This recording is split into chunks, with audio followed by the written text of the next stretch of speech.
সভাপতি, সেক্রেটারি এবং সাংগঠনিক সম্পাদক। এই দৌলতপুরে উপজেলা পরিষদে যে কমিটি হবে বিএনপির টোটাল সদস্য হবে 101 সদস্য বিশিষ্ট।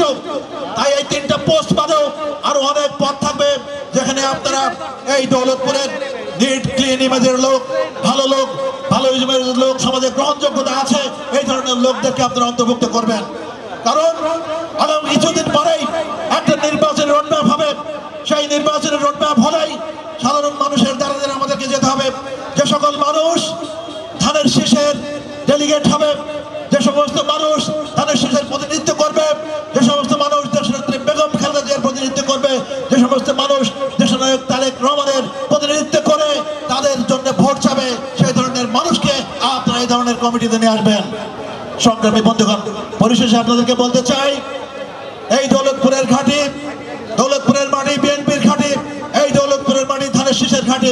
এই দৌলতপুরে যাকেই ধানের শীষের প্রতীক দেওয়া হয়, তারাই আমাদেরকে সামনে নিয়ে তাদের অ্যাম্বাসেডর হিসেবে আপনারা সাধারণ মানুষের দরে দরে যে তাদেরকে বিপুল ভোটে জয়যুক্ত করে ওই মহান সংসদে পাঠাবেন, এই আশাবাদ ব্যক্ত করে আমার বক্তব্য শেষ করছি।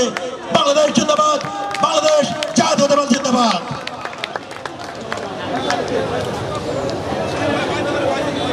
আমাদের